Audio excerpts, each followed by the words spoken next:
Senator from Vermont, recognized for 10 minutes.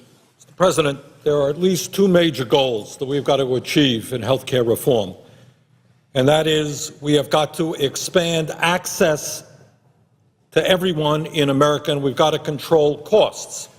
We focus a lot on expanding insurance, but expanding insurance is not expanding access. There are people today in America who have insurance, but they don't have access. And the fact is that we have 60 million people who do not have access to a physician on a regular basis.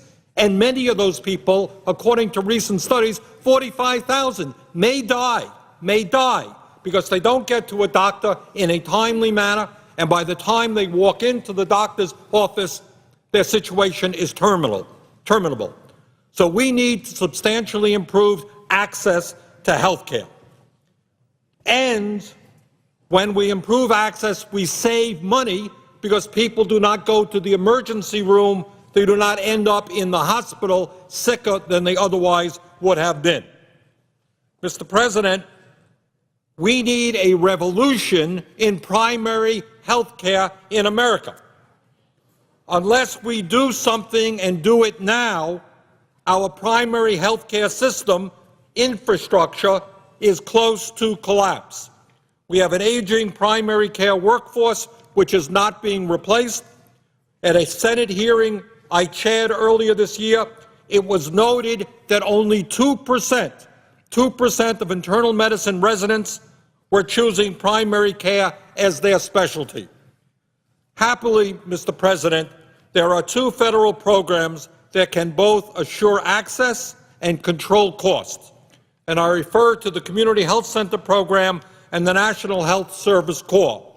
Both are well-established programs that have garnered broad bipartisan support because of their proven cost effectiveness. What a federally qualified community health center is about, and I believe they exist in all states in this country, they have widespread support from members of the Senate and the House, both political parties.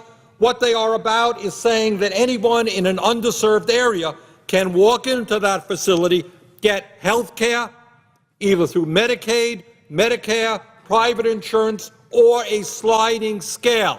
If you don't have enough money, you pay on a sliding scale basis. Low-cost prescription drugs.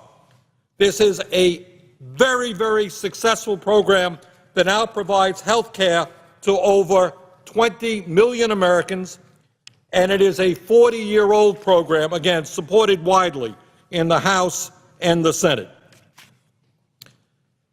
Mr. President, I am pleased that in the Senate bill, the Senate bill recognizes the importance of both federally qualified community health centers and the National Health Service Corps. The National Health Service Corps is a long-established federal program which says to people in medical school, we are prepared to provide debt forgiveness to you. And on average, I know in Vermont, people are coming out $150,000 in debt if you are prepared to work in primary health care in an underserved area. In the Senate bill, we recognize the importance of the federally qualified community health center and the National Health Service Corps. And in fact, our bill calls for authorization levels that, if appropriated, would enable the health center program to expand to every underserved area within 5 years and would result in supporting at least 40,000 more primary care professionals in the next 10 years, doctors, nurses, dentists. But we can and must improve the Senate bill. I favor very strongly the language in the House bill which calls for a dedicated trust fund with mandatory annual spending for health centers and the National Health Service Corps. In other words, in the Senate, we have authorized funding. The House has established a trust fund to actually pay for it. The Senate bill contains authorization levels that would be sufficient to fund a community health center in every underserved area in America, and thus provide primary health care to 60 million more people by the year 2015. These are people who do not have to go into the emergency room. They don't have to go into the hospital because they're sicker than they should have been. They're going to get timely, cost-effective health care at a community health center. Therefore, let me be very, very clear. I favor the language in the House bill, which includes community health centers in its public health investment fund and guarantees mandatory funding for health centers totaling $12 billion over the next 5 years. This is in addition to the $2.2 billion current annual appropriation for community health centers, which it is anticipated would also continue to be appropriated each of the next 5 years. While this House funding level will not achieve a health center in every underserved area, it will take us very far toward that goal, bringing primary health care services to some 40 million citizens living in underserved areas. And also in the House bill, there is appropriated money to greatly expand the National Health Service Corps. So, in the middle of all of this discussion on health care and health insurance, let us not forget a few basic points. 60 million Americans do not have access to a doctor. We need a revolution in primary health care. We need to make sure that we have the physicians, the nurses, and the dentists who are going to get out in underserved areas. Senate bill provides authorization. The House bill provides a trust fund for community health centers and for disease prevention in general. And my strong, strong hope, and I'm going to do everything I can to make sure that it happens, is that the Senate adopts the House provisions. So, Mr. President, if we are serious about providing health care to all Americans, we've got to expand community health centers, got to make sure there are primary health care doctors, dentists, nurses out there. In addition, we need to focus on disease prevention, and I know my colleague from Iowa has worked very, very hard on that. So we've got to support the trust fund in that area. I would yield to my friend from Iowa. First, I want to thank the senator from Vermont. There's no one who has been leading the charge longer and stronger and more fervently for our community health centers than the senator from Vermont, Senator Sanders. I just want to thank him for that. Obviously, we all have community health centers in our states. In Iowa, they've been a godsend for so many people in rural areas that did not have access to these kind of facilities. I remember one time I was in Fort Dodge several years ago, and they had a small free clinic there. It was in a church basement one night a week for people who could come in that didn't have insurance, couldn't get access to a doctor. They had one old dental chair there. I think every couple of weeks a dentist would come in for people. A woman had come in and had tried, she had an abscessed tooth that was hurting her so much she took a hammer and a screwdriver and tried to knock her tooth out. Of course, then she damaged her gums. That's how desperate people get.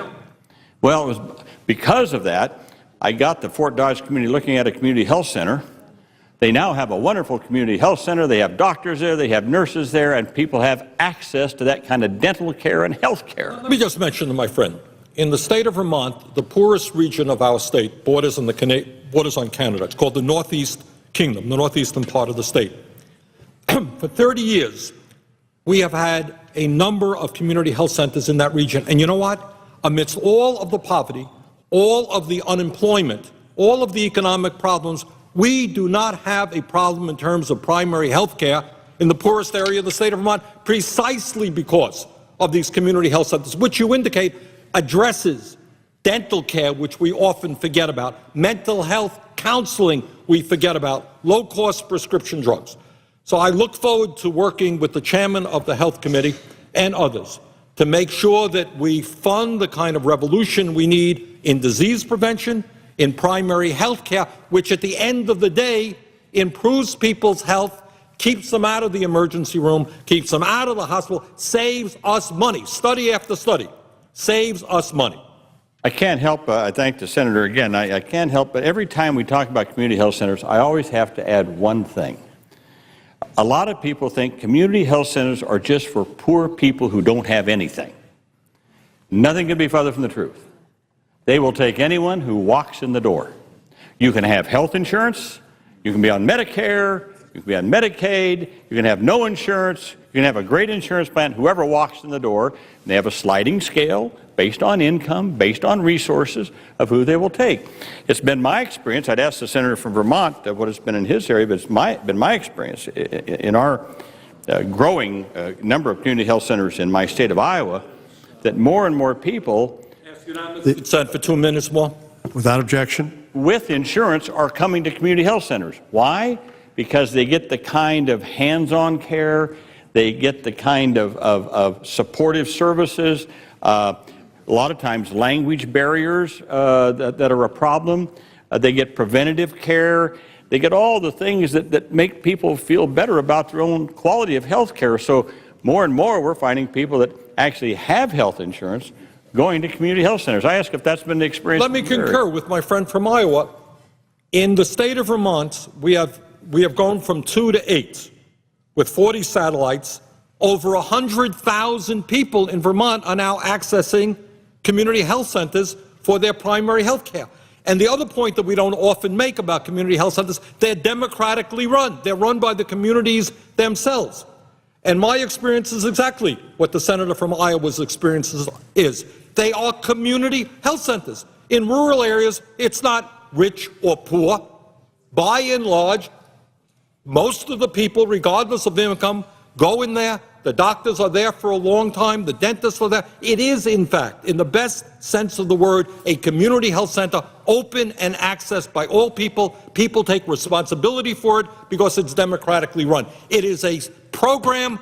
It is one of the bright, shining stars of public health in America. And I would hope to work with the chairman of the Health Committee to make sure that these programs are funded adequately in this bill, that we adopt the language in the House, which goes a long way. I would yield to my friend.